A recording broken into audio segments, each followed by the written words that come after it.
Cuando sea el momento de mudarnos a otro planeta, tenemos a Marte a la vuelta de la esquina. Pero es una roca helada y seca, demasiado fría para albergar vida. Podemos calentarla, aunque no así. Sabemos cómo calentar los planetas. Estamos demostrando que sabemos hacerlo aquí en la Tierra, donde probablemente no sea una buena idea. Lo haremos a la antigua usanza, con fábricas y el calentamiento global expresamente. En 100 años, Marte será cálido, húmedo y preparado para la vida. Eso se llama terraformar, y parece cosa de ciencia ficción. Pero es posible que viajar a un planeta cercano se haga antes de lo que pensamos. No es algo que sucederá dentro de 500 años. Iremos nosotros, iremos a Marte. Terraformar Marte.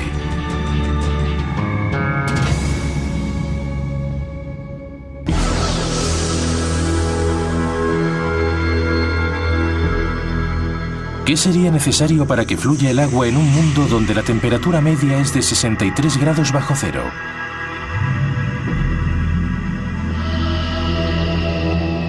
¿O para convertir la roca y el polvo en un suelo sólido donde crezcan bosques?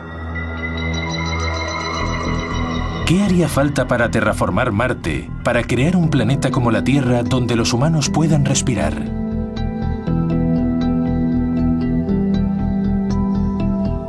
Costaría miles de millones y se tardaría cientos de años en conseguirlo, si no miles.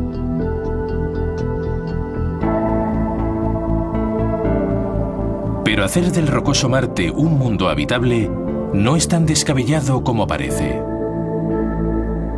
Y a largo plazo, nuestra supervivencia puede depender de ello. Si eres una especie amenazada, como lo somos nosotros, no quieres vivir en un pequeño hábitat. Quieres diversidad. La terraformación ya está pasando de ser ciencia ficción a ser una ciencia de hecho, aquí, en un volcán de México de 5.640 metros de altura, el Orizaba.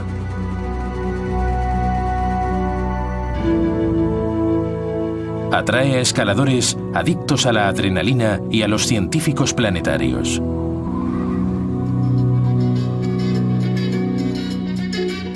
Chris McKay es uno de ellos, un astrobiólogo interesado en la posibilidad de vida en otros planetas. Sus investigaciones les llevan a ambientes extremos de todo el mundo. Lugares que ponen al límite la vida en la Tierra. Lo que le atrae del Orizaba son los árboles, y en particular los del límite. Crecen a 3.962 metros y están entre los que viven en las mayores alturas del mundo, lo que significa que estos pinos están al borde de lo que los árboles pueden tolerar. Intentamos entender qué es lo que mantiene los árboles del límite. Queremos saber por qué los árboles crecen allí y no aquí. Hace más calor ahí y la temperatura es la clave variable, pero hay algo en el ecosistema del bosque que responde a la temperatura. McKay y sus colegas de la Universidad Nacional de México han estado experimentando con semillas de los árboles del límite siguiendo su progreso a través del tiempo. Es un cuadro de 152 metros. Sí, de 152. Es básica la investigación del medio ambiente para entender cómo funciona el ecosistema. Pero para McKay hay otro motivo con implicaciones más allá de esta montaña e incluso del planeta. Espera que descubriendo el mínimo requerido por los árboles de la Tierra, le llevará a comprender lo necesario para cultivar árboles en Marte.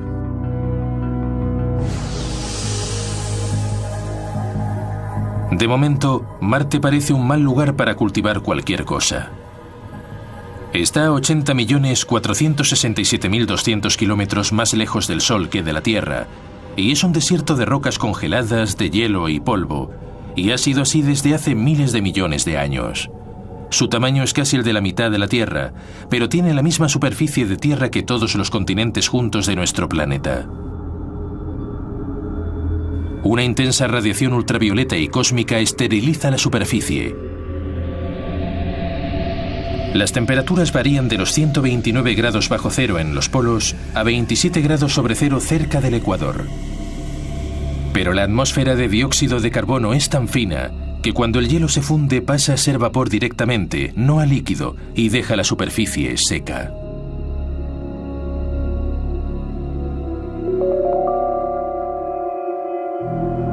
Para llevar vida a este mundo hostil, sería necesario un trabajo de ingeniería planetaria a una escala inconcebible. Pero McKay cree que el potencial está ahí, esperando ser explotado.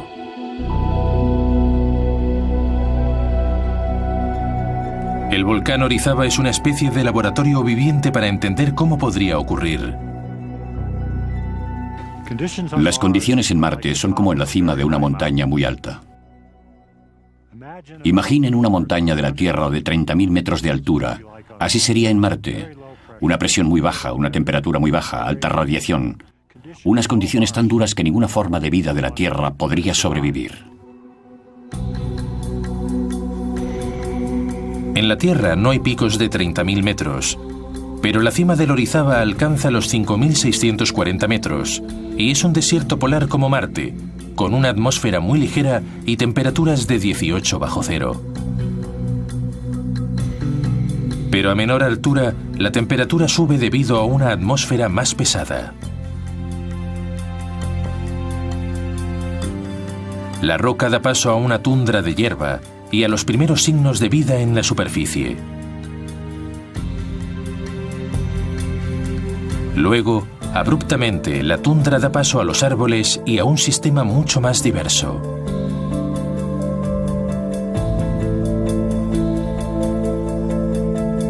Esta transición de una cima estéril a un bosque alpino es la misma secuencia del cambio que Marte podría experimentar en el proceso de terraformación. Los árboles del límite son la clave. Queremos entender esa transición.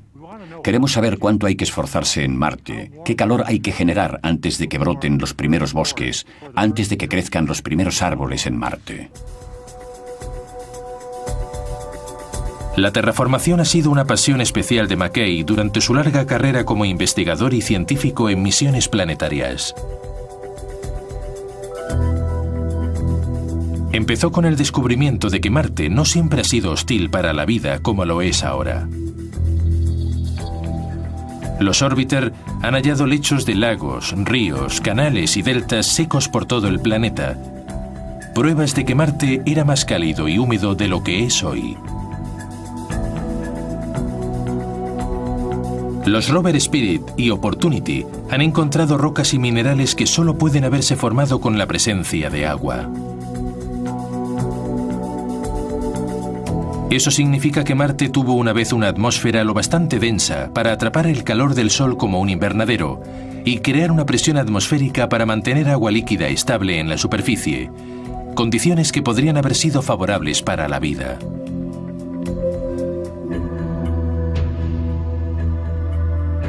Eso fue hace más de 3.500 millones de años, cuando el sistema solar era joven, el interior de Marte estaba caliente y los volcanes bombeaban dióxido de carbono a la atmósfera.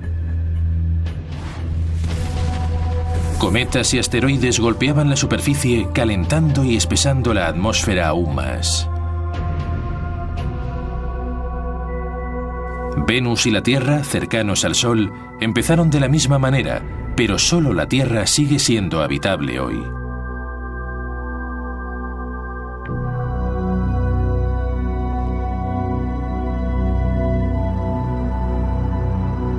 Cuando la Tierra se enfrió, la lluvia arrastró gran parte del dióxido de carbono de la atmósfera y se disolvió en los mares, donde combinado con otros elementos formó rocas de carbonato en el fondo marino. Hoy, la mayor parte del carbono de la Tierra está contenido en esas rocas. Lentamente pasa al interior caliente cuando el lecho del mar se desliza bajo las placas continentales. Cuando está al límite, a veces se funde y asciende a la superficie a través de los volcanes, liberando lenta pero continuamente CO2, que produce un efecto invernadero suficiente para mantener el planeta templado, pero no demasiado.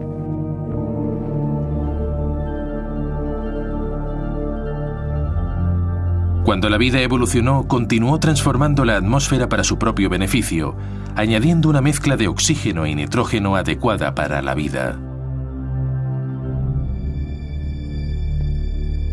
Este delicado equilibrio de la biología y la geología sostiene hoy nuestra biosfera. Venus no tuvo tanta suerte.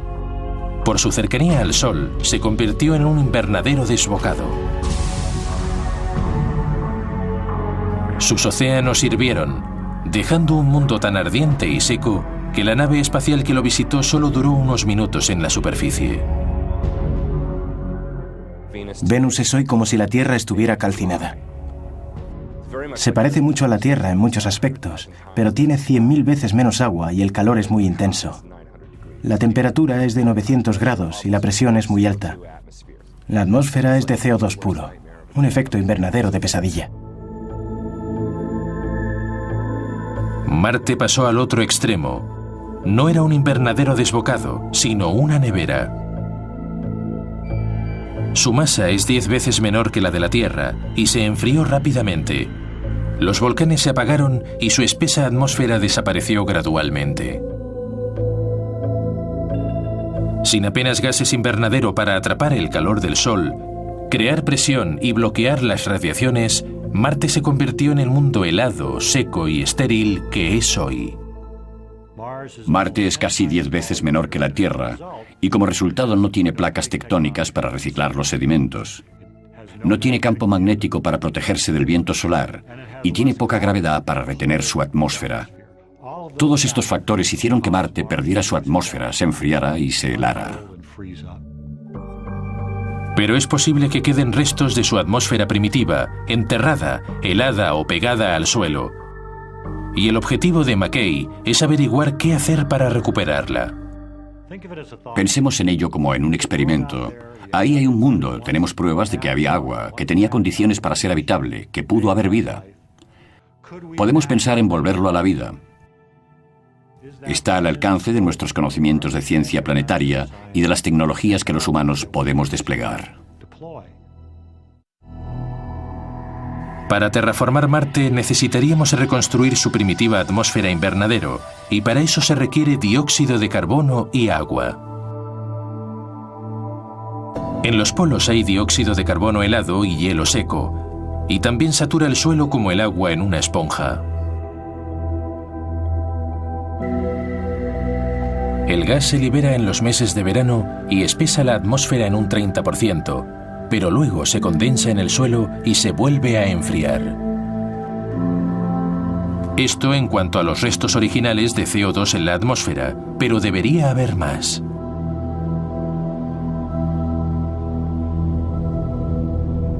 Hace mucho que los científicos sospechan que el CO2 primitivo reaccionó con elementos del suelo para formar minerales carbonatos.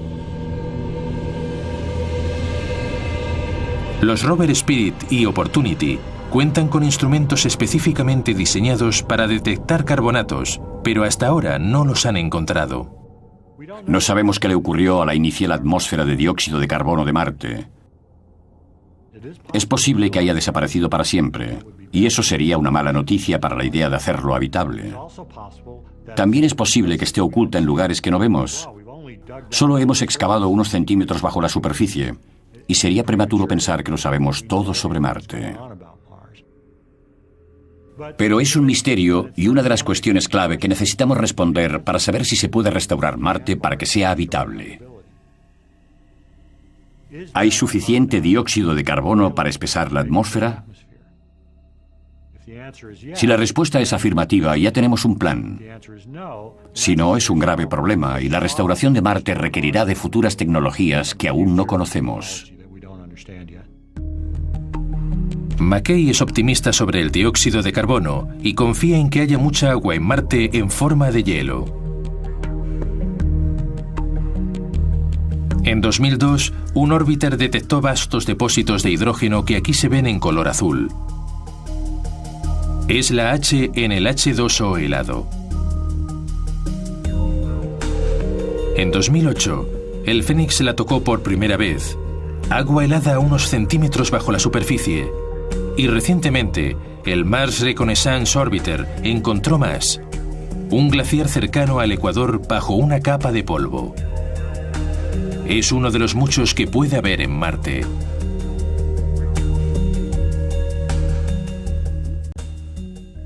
En Marte vemos hoy todos los elementos necesarios para la vida. Y todo lo que sabemos sobre Marte nos sugiere que es posible recrear las condiciones que tuvo una vez. Los elementos vitales de la atmósfera primitiva pueden seguir en el planeta, pero inmovilizados por el frío extremo. Para terraformar Marte tendremos que volverlo a la vida después de 3.500 millones de años de intensa congelación.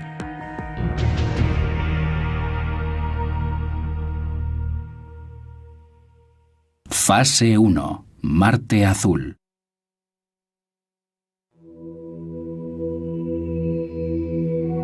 Marte es hoy un mundo árido y helado. Pero algún día, colonizadores de la Tierra buscarán formas de hacerlo parecido a nuestro planeta.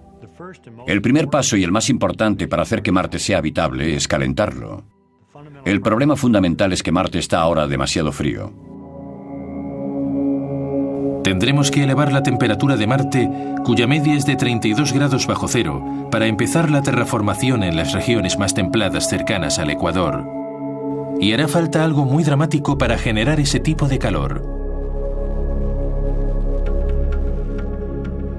Robert Zubrin, ingeniero aeroespacial, escritor y entusiasta defensor de la colonización de Marte, ha estudiado a fondo el problema. Inicialmente pensé en una amplia gama de técnicas, algunas de las cuales son muy violentas.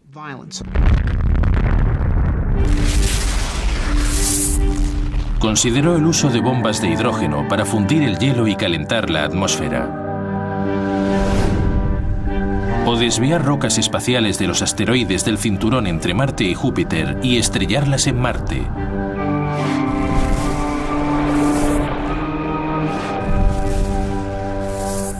Pero lo pensó mejor. Me di cuenta de que aunque en principio algunas podían ser factibles, ninguna de mis teorías era posible en la práctica.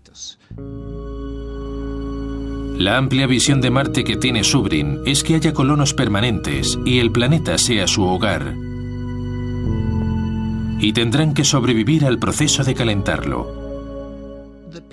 La gente que terraforme Marte tendrá que vivir allí. Serán quienes tengan el suficiente interés en la misión de terraformar Marte y quienes costeen los recursos que se requieran para cambiar el planeta. Por lo tanto, no querrán hacer cosas como explosionar bombas de hidrógeno en el Polo Sur. De hecho, hay una forma más fácil, y hace 150 años que la practicamos en la Tierra. Sabemos cómo calentar los planetas. Estamos demostrando que sabemos hacerlo aquí en la Tierra, donde probablemente no sea una buena idea. Quemando combustibles fósiles, los restos de carbono de antiguas plantas, bombeamos dióxido de carbono más rápidamente de lo que la Tierra puede absorber. En el proceso, aumentamos la capacidad de la atmósfera para retener el calor del Sol. Y estamos viendo los resultados que los terraformistas querrían ver en Marte. Calentar planetas es algo que sabemos hacer. Podríamos hacer en Marte lo mismo que estamos haciendo en la Tierra. Tendremos que instalar en Marte pequeñas factorías con la intención de producir gases de efecto invernadero. Los costes de llevar combustibles fósiles desde la Tierra serían prohibitivos, y aunque fuera posible, se tardaría miles de años en producir suficiente CO2 para que se produjera el cambio. Pero hay gases de efecto invernadero más potentes que pueden producirse a partir de materia contenida en el planeta. En Caltech, Margarita Marinova los ha estado estudiando, exponiéndolos a la luz infrarroja para ver con qué eficiencia capturan el calor. Algunos dejan pasar la energía a través de ellos, pero otros gases absorben energía. El más potente, que contiene sulfuro y fluorina, tiene un enorme efecto invernadero. Necesitaremos calentar Marte 10 veces más de lo que hemos calentado la Tierra desde hace 100 años con el dióxido de carbono. Pero lo haremos con la ayuda de potentes gases de efecto invernadero, que son miles de veces más eficientes que el CO2. No intentamos calentar el planeta Tierra. Está ocurriendo a pesar de nuestros esfuerzos por evitarlo. Si intentásemos producir gases de efecto invernadero, maximizaríamos su eficiencia para calentar un planeta y los liberaríamos con ese propósito. No es difícil imaginar que podemos calentarlo 10 veces más de lo que estamos haciendo ahora. Cuando la atmósfera se espese hasta el punto de que el hielo se funda y permanezca estable como líquido, el camino hacia el calentamiento podrá acelerarse aún más. El Fénix averiguó que parte de la superficie del suelo es carbonato mineral, como el yeso. Los instrumentos del satélite han recogido señales de que esos carbonatos pueden estar diseminados por todo el planeta. Al mismo tiempo, los dos rover han encontrado minerales formados en el agua extremadamente ácida, virtualmente en ácido sulfúrico. Actualmente el suelo es seco, pero puede seguir siendo ácido, y con los carbonatos que contiene puede ser la receta para hacer gas de dióxido de carbono. Para demostrarlo, McKay mezcla carbonato, yeso del suelo, con tierra que contiene un ácido seco, simulando un suelo marciano, y luego añade agua. Añadiendo agua, espero que ésta active el ácido y empiece a reaccionar, descomponiendo el carbonato y liberando CO2.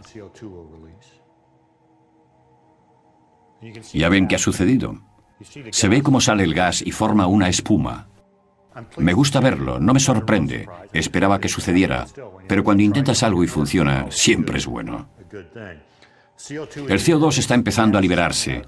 El gas sale de la Tierra. Los componentes están ahí, el ácido y el carbonato están ahí, pero sin agua no reaccionan. Esa puede ser la forma de espesar la atmósfera de Marte, añadiendo agua.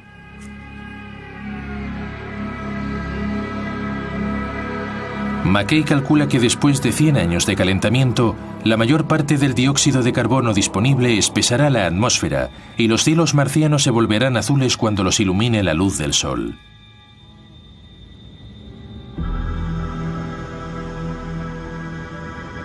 El hielo se fundirá y el agua se estancará en antiguas depresiones por primera vez en miles de millones de años.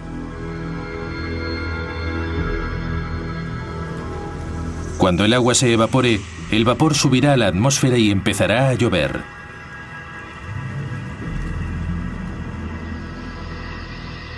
Nevará en las regiones más frías y en los puntos más altos.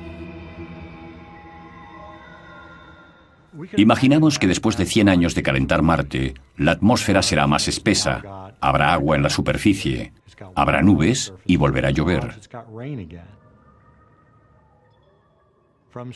Desde el espacio se vería como la Tierra, como una bola azul. Volveríamos a tener 2 bolas azules en nuestro sistema solar. Creo que sería una visión impresionante. Parte de esa nueva bola azul sería un mundo helado, como el verano en el Círculo Ártico, con una presión atmosférica equivalente al doble de la de una montaña de la altura del Everest. Pero sería habitable, algo que hoy es impensable. Las condiciones en la superficie serían bastante agradables, pero el problema es que el aire no sería respirable. Sería una atmósfera de dióxido de carbono y los humanos no pueden respirarlo en estado puro. Habría niveles bajos de oxígeno entre el dióxido de carbono, pero no el suficiente para poder respirar. Por eso, para moverse por Marte después de haberlo calentado, no sería necesario un traje espacial estanco, pero sí tanques de aire como los de los submarinistas. La primera fase de la terraformación está completa. Pero el siguiente paso, que Marte tenga vegetación y una atmósfera respirable, será un proceso mucho más largo y difícil.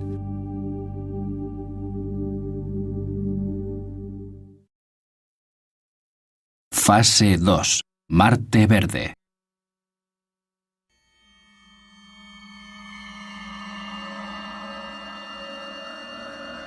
Después de 100 años de calentamiento, Marte está preparado para la vida. Pero, ¿qué puede sobrevivir aquí? El suelo marciano es algo llamado regolito, rocas pulverizadas y minerales que pueden contener todos los nutrientes químicos que requieren las plantas. El Fénix buscaba nitrógeno, el nutriente principal, y no lo encontró. pero la señal pudo ser bloqueada por otros componentes químicos de la muestra. Desgraciadamente no tenemos mediciones que lo apoyen o lo nieguen. Pero el nitrógeno es indispensable, es necesario el nitrógeno, debe formar parte del ecosistema. El nitrógeno era casi con seguridad parte de la mezcla de elementos de Marte. Y es posible que la energía explosiva de los impactos lo convirtieran en compuestos minerales del suelo. Si es así, el suelo puede estar sembrado de microbios como las cianobacterias, que pueden descomponer esos compuestos y volver a poner en circulación el nitrógeno. En el proceso realizarán la fotosíntesis, alimentándose de dióxido de carbono, expulsando oxígeno a la atmósfera y abriendo camino a vidas más complejas. Si queremos que haya árboles en Marte, plantas, cualquier tipo de vida, no solo tenemos que calentarlos, sino que debemos asegurarnos de que los microbios hagan sus funciones, que produzcan los nutrientes que los árboles necesitan para crecer.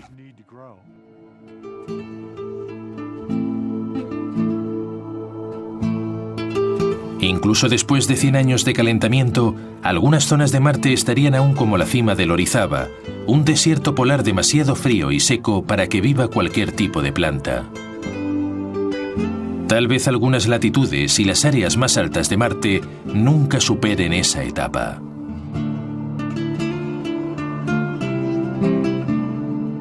Pero las zonas cercanas al Ecuador serían más cálidas y húmedas, como las vertientes más bajas de la montaña. Y a medida que bajamos, podemos ver virtualmente lo que se podría plantar en Marte cuando el planeta se calentara. Las primeras plantas aparecen a unos 5.200 metros. Crecen en la superficie de la roca volcánica y forman parte del primer paso que convierte esta roca dura en tierra. Los organismos se abren paso en la roca y viven debajo de ellas, porque el ambiente es ligeramente más templado, más húmedo. Para esos organismos, estas rocas son como un invernadero. Pero viviendo en el interior destruyen su casa, liberan ácidos que rompen la roca y la deshacen, y los trozos caen al suelo. Aquí se les ve en la parte baja de la roca, donde también contribuyen a que se deshaga. Se ven las algas que crecen en el interior de la roca. La vida juega su papel creando ambientes que favorezcan la vida, y esto es el primer paso para la transformación. A la misma altura hay musgos. Esto es una de las cosas que ocurren. Los musgos y los líquenes atacan la roca volcánica. Están convirtiendo esta montaña en tierra. Son unos pequeños organismos muy resistentes. Sobreviven a las altas radiaciones, a las bajas temperaturas y necesitan muy poca agua. Pero lo más importante es que realizan la fotosíntesis, absorben la luz del sol y hacen material para las plantas, material orgánico. Ese material penetra en el suelo y lo fertiliza. Esos organismos pueden convertir la falda de la montaña en un jardín.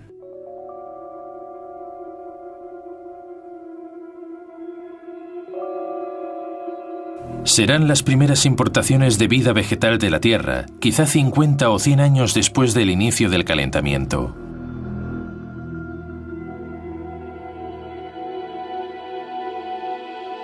Los líquenes y los musgos florecen con el dióxido de carbono y obtienen los nutrientes que necesitan de sus socios, los microbios y la fotosíntesis. Fabrican tierra, ayudan a crear más nutrientes y proporcionan la base para lo que viene después. A unos 4.600 metros encontramos hierba en el Orizaba. En la Tierra, el ecosistema se llama tundra y es una mezcla de hierba y arbustos leñosos junto con líquenes y musgos. Las plantas crecen y cuando mueren, enriquecen el suelo y mantienen la humedad de la Tierra. A 4.000 metros, la temperatura es unos grados más alta y hay un poco más de oxígeno, y la tundra da paso a los árboles del límite cruciales para que Marte se convierta en un mundo habitable.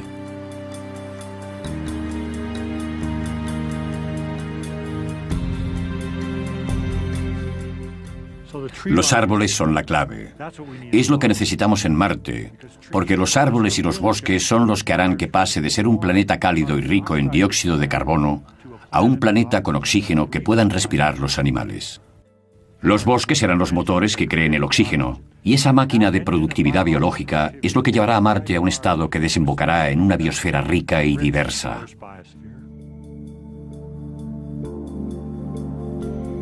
Las investigaciones en el Orizaba han determinado que 5 grados centígrados es la temperatura media mínima para que crezcan los pinos más resistentes del mundo.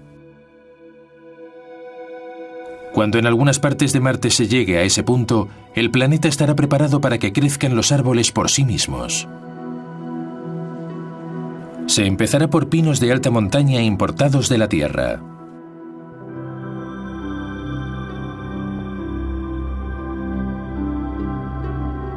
Pueden vivir con poco oxígeno y altas radiaciones, y diseminar sus semillas con el viento sin ayuda de animales polinizadores. Pasamos de una roca volcánica desnuda a un bosque lleno de vida. Los árboles de Marte tendrán este aspecto como estos árboles de alta montaña de México. Estos árboles que crecen en altitudes extremas son los primeros organismos que pueden producir importantes cantidades de oxígeno en Marte. Será necesario el trabajo de generaciones y posiblemente ingeniería genética para poner las cosas en marcha. Pero luego los bosques marcianos se extenderán por sí mismos, mejorando el suelo y la atmósfera, creando un mundo habitable para algo más que las plantas.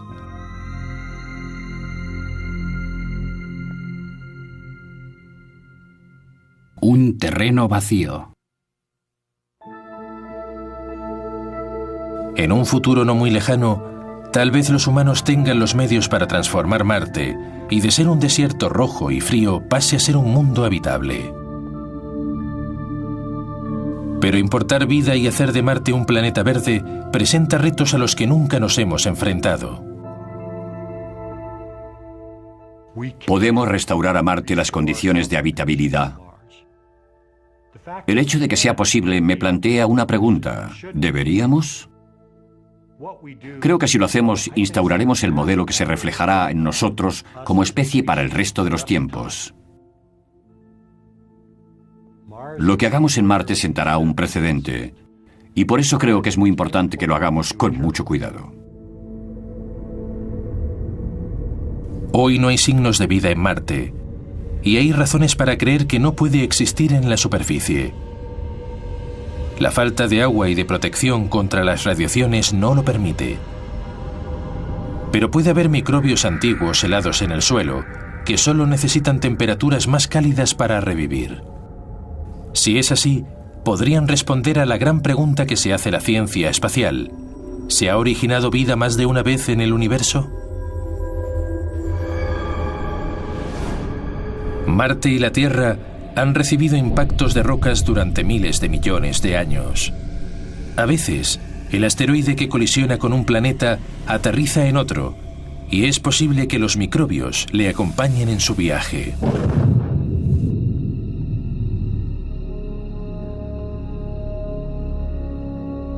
Es posible que la vida de la Tierra proceda de Marte, o viceversa, lo que sería interesante, pero no nos dice si la vida se originó en otros lugares. Pero si la vida en Marte no estuviera relacionada con la Tierra y su origen estuviera en un planeta ajeno a nuestro sistema solar, es posible que la vida florezca cuando las condiciones sean las oportunas. Y un universo con miles de millones de galaxias y billones de estrellas pueden contener vida. Eso puede significar que la vida de la Tierra podría amenazar la vida marciana. ¿Cómo podrían amenazar los terraformistas a los nativos si es que los hay? Sería mejor intentar responder a eso antes de empezar a calentar Marte, porque lo que hagamos depende de esa pregunta. Si averiguamos que hay vida en Marte y es la misma que en la Tierra, entonces no importa que la colonicemos y llevemos la vida de la Tierra a Marte. Pero si averiguamos que hay vida en Marte y que su origen es totalmente distinto, entonces, en mi opinión, tenemos que hacer las cosas de otra manera. En ese caso, McKay cree que deberíamos esterilizar todos los restos que hemos dejado en misiones anteriores. Incluso cientos de años después, pueden seguir contaminados con bacterias terrestres.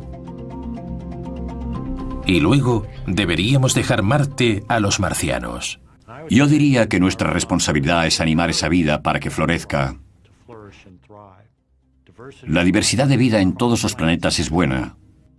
Y aprenderíamos muchísimo sobre cómo funcionaría la vida basada en otras biosferas. Ese conocimiento revolucionaría nuestros conocimientos en campos como la medicina y la agricultura, y nos ayudaría a conocer la Tierra teniendo una biosfera con la que compararla.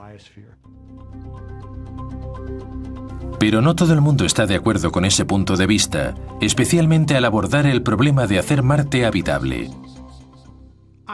No estoy de acuerdo en que sea una posición racional y ética. La ética se basa en lo que es bueno para las personas, no para las bacterias. La idea de privar a la humanidad de un mundo habitable, y no solo para los humanos, sino para un maravilloso ecosistema de plantas, animales, pájaros, peces y demás, y preservar ese lugar para las bacterias, me parece una locura. La alternativa es asumir el papel de invasores pacíficos de otro planeta. Piensas en escenarios como el de la Guerra de los Mundos y esas historias terroríficas de ciencia ficción, de alienígenas que vienen y dicen: queremos vuestro planeta, vamos a mataros. Somos amigos, buena gente, os damos la bienvenida.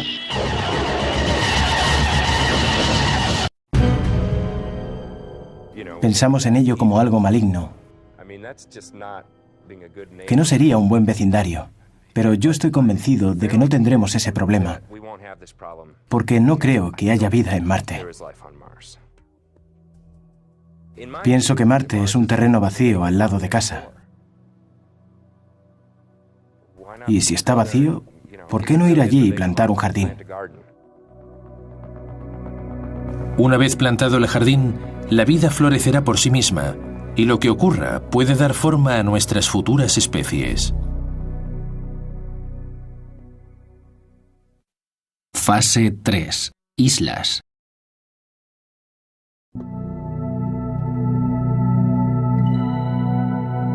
Después de cientos de años de terraformar Marte, los pinos absorben dióxido de carbono y exhalan oxígeno, convirtiendo lentamente la atmósfera que un día puede ser respirable para los humanos.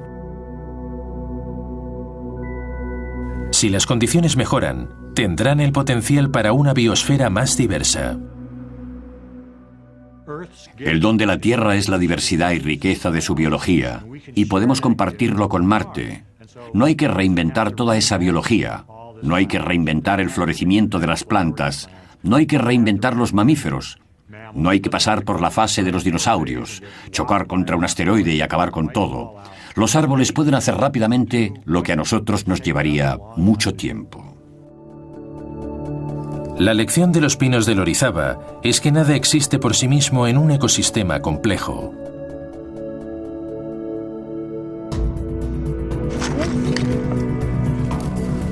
Los árboles crecen donde la temperatura y la humedad son lo bastante altas para que los microbios produzcan nutrientes en el suelo, y los microbios abundan donde hay árboles y plantas que reciclan el material orgánico y lo devuelven al suelo. Una de las cosas que hemos aprendido estudiando ecosistemas terrestres es que un ecosistema no es solo una planta o un solo tipo de planta. Es toda una comunidad de organismos, microbios, plantas y otras formas de vida que crecen juntos en un ecosistema. McKay calcula que los árboles tardarían 100.000 años en transformar el azul y helado Marte con una atmósfera de dióxido de carbono en un planeta verde y templado con suficiente oxígeno para los humanos. Pero con la tecnología de nuestro tiempo, los futuros terraformistas pueden hallar una forma más rápida. Intentamos resolver un problema del siglo XXII con la mentalidad del siglo XX. Dentro de 2 siglos dirán, esa gente vivía en la segunda mitad del siglo XX y hablaban de terraformar Marte. ¡Qué adelantados! pero haciéndolo con gases fluorocarbonados y plantas verdes. ¿Qué se conseguiría en el siglo XX? Lo harán con tecnología del siglo XXII.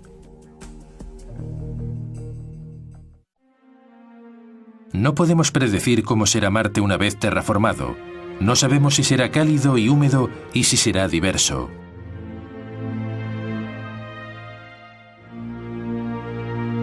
El agua fluirá por cuencas poco profundas, seguramente estará helada en altitudes superiores durante el invierno y correrá en verano. Los terrenos altos serán desiertos helados de hierba seca y los más altos, como la cima del volcán Olimpo, de 26.000 metros, será un recuerdo de lo que era Marte antes de ser terraformado.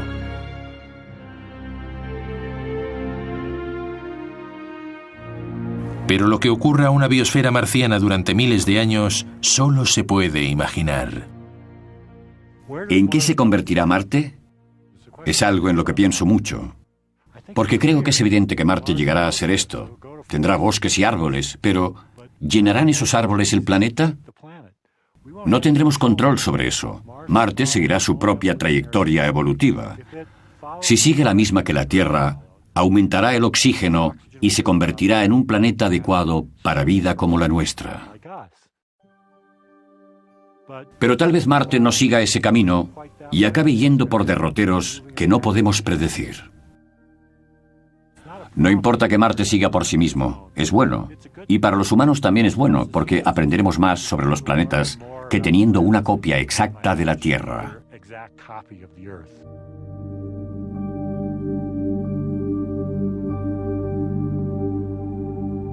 Pasarán 50 o 100 años a partir de ahora, pero finalmente los humanos vivirán en Marte, y no es demasiado pronto para considerar las oportunidades que tendremos cuando estemos allí. Para mí es fascinante la noción de que como especie podemos hacernos esta pregunta. ¿Qué haremos cuando estemos en Marte? Quiero presenciar lo que ocurre, las discusiones que tengamos como especie, porque estamos a punto de poder ir a Marte. Nosotros podemos verlo. 7, 6, 5, 4... El ser humano es explorador por naturaleza e investigamos todo lo que está a nuestro alcance. La naturaleza de la vida es florecer en todos los rincones y en Marte será posible algún día.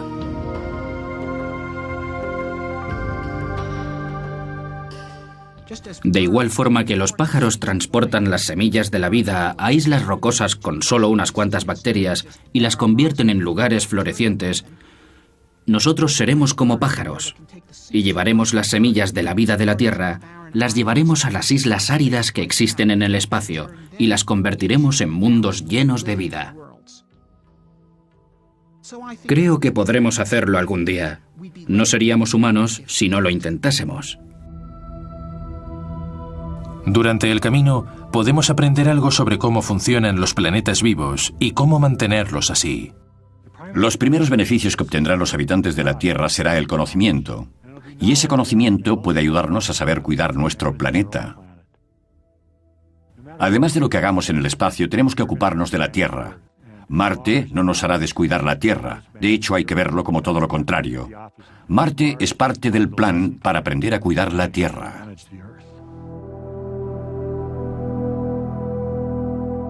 Marte perdió su atmósfera inicial en parte porque era pequeño y no tenía el calor interno necesario para seguir funcionando.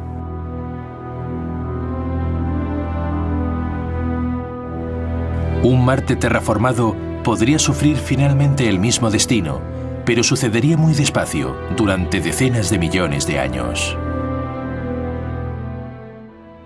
Finalmente Marte perderá su atmósfera. No será habitable para siempre.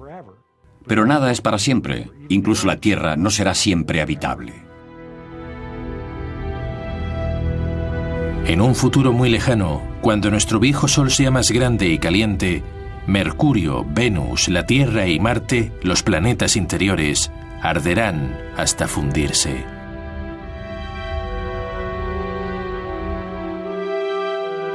Si entonces sigue viviendo alguien en nuestro sistema solar, hará mucho que se habrá mudado a un vecindario mejor. Tal vez a una de las lunas de Saturno, como Titán, o a un sistema solar más lejano. De ser así, Marte puede ser el lugar donde sus lejanos antepasados aprendieron a vivir en otro planeta.